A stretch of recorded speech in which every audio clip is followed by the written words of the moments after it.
ikaze nanone kuri The Boss Papa. Nkuko mubizi rero hano kuri The Boss Papa abakunzi b'imiziki muba muberewe neza cyane kuko ibihariko byinshi ndetse n'abakunzi ba ruhago namwe tugenda tubagezaho amakuru atandukanye mu kiganiro cyitwa IGIKOSI hano kuri channel ya The Boss Papa. Reka rero tubashimire uburyo muhora muhari ku bwacu, natwe turabizeza ko mutazigera muba bored n'umunsi n'umwe. Rero mu kiganiro cy'ubushize twari twavuzeho uburyo tugiye kujya mu cyiciro cya gatatu.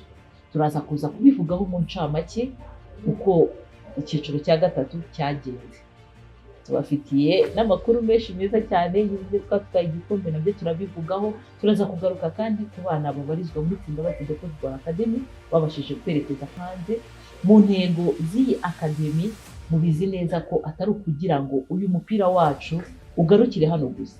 Ugomba kuba uri hano abana basigaye bameze neza ndetse no ku rwego mpuzamahanga naho tukabasha kuhagera. Mu ntego zacu rero ibyo ngibyo nabyo twabashije kubigeraho, turaza kugenda tubigarukaho.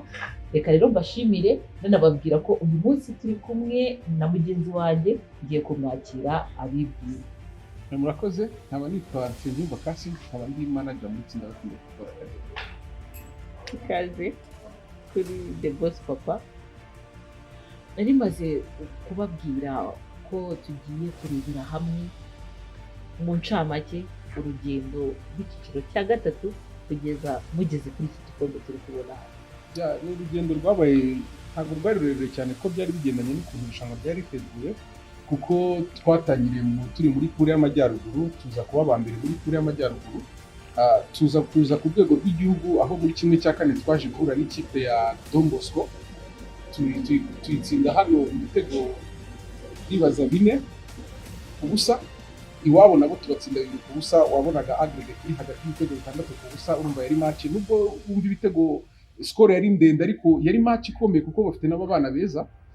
Muri kimwe cya kabiri twaje gukina n'ikipe ya The Winners, iwabo tubatsinda 3-1 ndetse na hano tubatsinda 1-0. Urumva rero nubwo wumva score iri hejuru ariko wasangaga ari amakipe meza kandi yiteguye.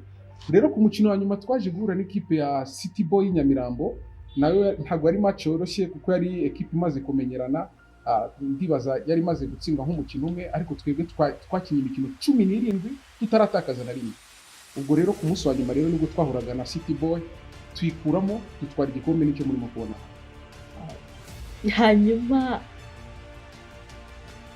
iki gikombe kivuze iki muri Tsindabatsinde? Ntabwo navuga ngo ni ukugera ku ntego, ariko ni imwe mu ntambwe zerekera ku ntego, kuko muri Tsindabatsinde harimo nk'uko wumva izina Tsindabatsinde nyine ni ugutsinda. Intego ya mbere ni ugutsinda, iya kabiri ni ukugira umukinnyi mwiza wabigize umwuga. Ni nko kurema umukinnyi mwiza kandi wabigize umwuga. Rero muri izo ntego ebyiri, iya mbere ni ugutsinda nk'uko byumva, harimo gutsinda nyine ugatwara ibikombe. Ndibaza izina ry'igikombe cya mbere kuko tumaze umwaka umwe usaga n'amezi 10 gutyo, ariko dufite ibikombe bibiri. Twatwaye igikombe amashuri Kagame Cup, twongeyeho iki gikombe cya shampiyona y'icyiciro cya gatatu tudatsinzwe, twongera ako kantu kuko imikino 17 ntabwo ari mike. Kuba watwara shampiyona ugatwara igikombe udatsinzwe, ugakina imikino 17 utaratsindwa, ni ibintu nibaza ko sinavuga ngo ni ibitangaza, ariko ni kimwe mu kintu kigaragaza ko urimo kujya ku ntego wari ufite. Twibutse ko kandi muri Tsindabatsinde Football Academy intego yacu ntago ari uko dutwara ibikombe gusa, ntago ni ukurera abana bakaba bakina kuri uyu mugabane wa Afurika ndetse n'umugabane w'i Burayi. Ibyo rero tumaze kugenda tubigeraho, aho hari nka Ishimwe Eri twari twamubabwiyeho ubushize wari werekeje muri Anderlecht, hanyuma akaza kwitwara neza, nyuma yasubiyeyo nabwo agaruka yitwaye neza, ariko imyaka ye kubera ko itamwemerera kuba yahaguma, akaba ariyo mpamvu izi saha atarabona ekipe muri kiriya gihugu. Ariko hari andi makuru nayo.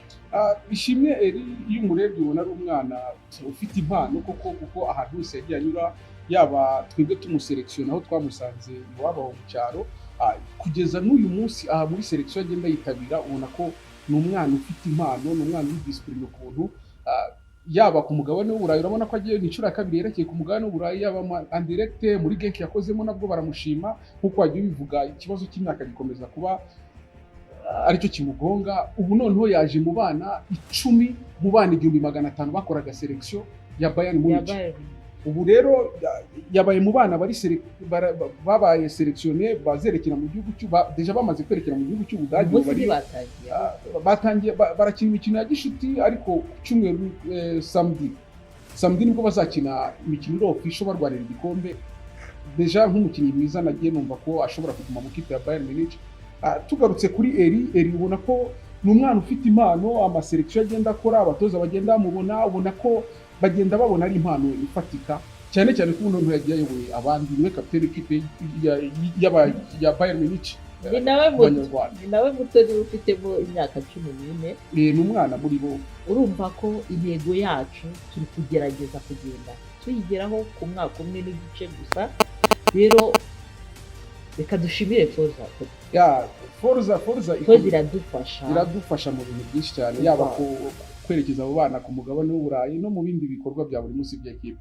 Reka rero tubashimire namwe mwese ko niyo mutureba muba muri kudutera inkunga, iyo murimo mudusengera, muba muri gusengera abo bana turi kurera. Ni abana b'igihugu, nawe ejo uwawe azaba arimo cyangwa se anarimo.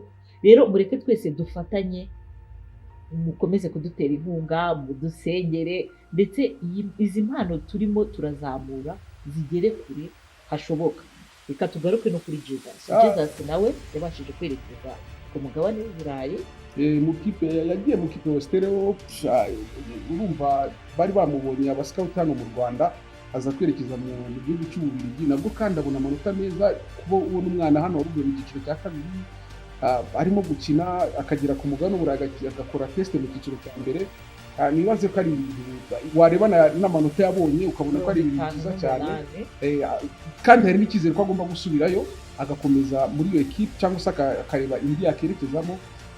Iyo urebye abana barimo kuva hano, uburyo barimo kugenda, ubona ko intego ya ekipe irimo kugenda isa nkaho igerwaho. Nimba tumaze kohereza abana bagera kuri 2 mu gihugu cy'Ububiligi, hari n'izindi offers zishobora kuboneka mu bindi bihugu bitandukanye. Ubona ko intego nk'uko nabivuze yari Tsindabatsinde, ibikombe byatangiye kuboneka nibyo, ariko n'umukinnyi no kurema umwe mu bakinnyi beza babigize umwuga, mbona hari icyizere, kuko iyo urimo kureba yaba resulta bagenda babona, sinavuga ngo bari bagera ku ntego, nta n'intambwe nini yari batera, ariko burya hari urumuri, haba hari n'ibyishimo birimo biragenda biza. Ntabwo ari ibyo gusa rero, ntabwo twavuga no hanze gusa. Reka tubabwire ko muri equipe nationale y'abatarengeje imyaka 15 naho dufitemo amaelema, nabyo tuzagenda tubibabwira. Abatarengeje imyaka 17 naho tubafitemo. Nizere ko no mu batarengeje 20 nabo tuzagenda tubona. Equipe nibayihamagara nkeka ko tuzababonamo, kuko nk'abana barimo kurererwa muri academy usanga ari abana bari munsi y'imyaka 20. Urumva rero nta kabuza, yaba 15, 17, 20. Ureba n'intego za equipe, icyatumye ijyaho cyane cyane cyari kugira ngo tugire abakinnyi b'Abanyarwanda nibura baba professionnel. Urumva rero niba twatangiye kubona abakinnyi b'Abanyarwanda bakina mu kipe y'igihugu abatari 15, 17, 20 nabo nibamara kubonekamo, uzasanga umusaruro wa equipe cyangwa intego za equipe zirimo kugenda zigerwaho. Ni ugufasha umwana w'Umunyarwanda kugira ngo turebe ko haboneka umwana w'Umunyarwanda ukina ku mugabane w'Uburayi nk'uwabigize. Ntabwo ari umwe gusa, ni bose muri rusange. Reka rero tugushimire wakoze kudufasha, ariko nanababwire ko iki gikombe cyaduhesheje kujya mu cyiciro cya kabiri. Mutwitege mu cyiciro cya kabiri tuzanye ingamba nshya, kuko ni icyiciro tujemo nk'uko twaje dushaka. Tsindabatsinde n'izina ririvugira, ni igikombe. Irushanwa twinjiyemo tuba dushaka igikombe, nta rushanwa twari twajyamo ngo duhushe igikombe. Rero nimba tuvuye mu cyiciro cya gatatu dutwaye igikombe mu mashuri Kagame Cup, twitabire twaratwaye igikombe 2022, 2023 twadufite igikombe cya shampiyona cy'icyiciro cya gatatu. Ndibaza na 2027 zizari na 2023 na 2024 turaswaye igikombe cya shampiyona.